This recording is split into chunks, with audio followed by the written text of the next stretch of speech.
Hi everyone! Next we're going to study inverse functions, but we want to work our way up to that. So to get us started, we really need to get clear on what we mean when we talk about identities and inverses in mathematics. So we're going to do that really generally, and then we'll talk about how that applies to functions. So, starting with identity, this is not a formal definition, this is very informal, but I think this will help it make sense. So, identities in mathematics leave things unchanged. If you apply an identity, you get back what you started with. Inverses have to be defined in terms of an identity. So, you have to know what the identity is first, and then you can say the inverse basically does the opposite of whatever operation you're working on. And the way you can tell that it's done the opposite is when you're done, you get the identity back. So let's start with adding real numbers. So first you have to define an operation and what you're working with. So we're looking at addition and we're looking at real numbers. Then you can go for the identity. So the question is, if I start with any real number, what can I add that will leave it unchanged so I get back what I started with? Under addition, what you add is a 0. Anything with 0 added to it still equals the same thing. So our identity is 0. Now we can tackle the idea of inverse. Inverse is whatever you have to add to a number to get back the identity. So now that we know that the identity is 0, the question is, what do I have to add to A to get 0? And the answer is the opposite of A. So under addition, opposites are inverses. 2 plus -2 will give us 0. That's addition and subtraction being inverses of each other is another way to look at it. Or -3 plus 3 is 0. Okay, to make sure this is kind of making sense, try to think through multiplying. So pause if you want to get it on your own. The question will be first, what is the identity? So if I start with a real number, what would I have to multiply it by to leave it unchanged, to still have the same number? Under multiplication, the answer is 1. So the identity is 1. The inverse question would be, if I start with a real number, what do I have to multiply it by to get 1? So what undoes my multiplication?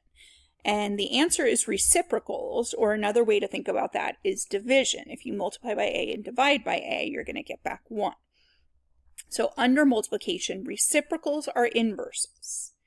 So notice that under both operations, there's a unique single identity. It's 0 for adding, it's 1 for multiplying. However, every single number will have its own inverse. So 2 has the inverse of -2 if we're adding, and it has the inverse of 1/2 if we're multiplying. And that will be different if you pick a different number to start with. Okay. So if that's making sense, we're ready to start tackling functions. So rather than numbers, we're going to talk about real valued functions, which is just functions that input and output real numbers. We're going to build up the function notation first. The notation for inverses looks like an exponent, a -1 exponent. And there are things I like about that, but there are some really unfortunate downsides. We've already defined what a -1 exponent means.